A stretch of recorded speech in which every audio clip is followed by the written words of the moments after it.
Hi everyone! Check out the new 2024 Mitsubishi Triton upgraded by PRS. For the horn, we replaced the stock to Mitsuba Dulce 3 horn. Check out the sound.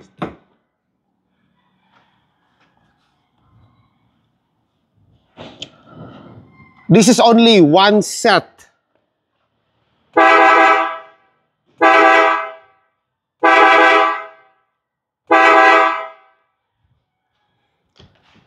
This is made in Japan.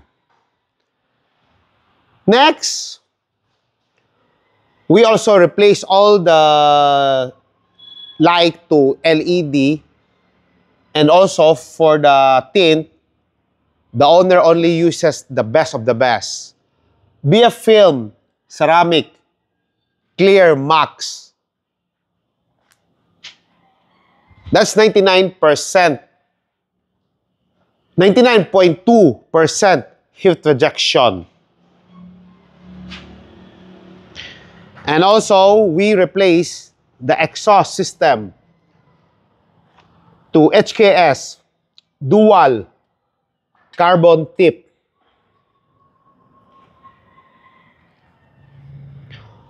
Suspension we're using on this unit is Profender Queen series.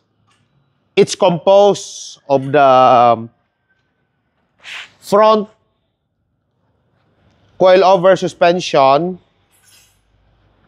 side going down. The nice thing about the Profender, when you want to adjust the front to be a bit higher, it's not the spring who's doing the lift.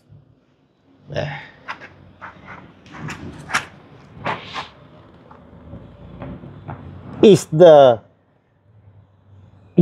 shock holder adjusting for your height, specific height you like. And also we replaced the upper control arm. And also at the back, we put Profender add a lift on the lip spring.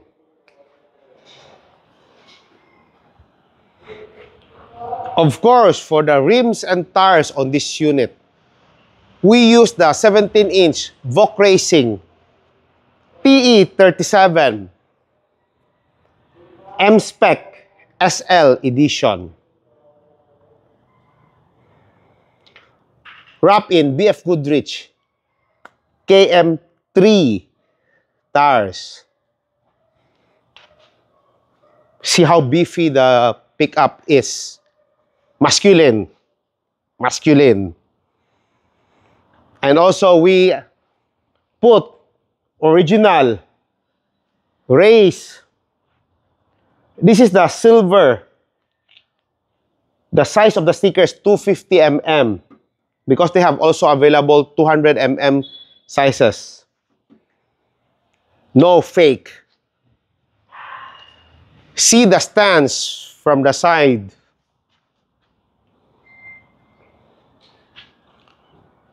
Perfect.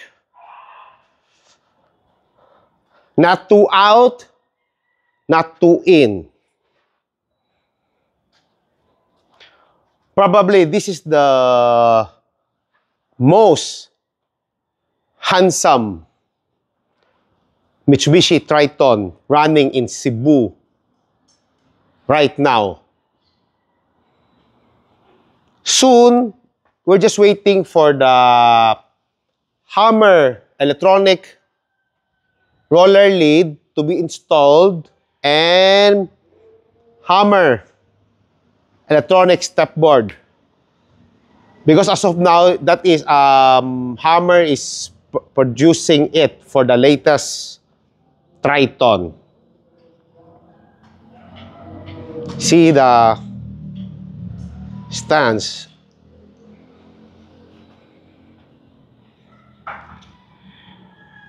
Okay.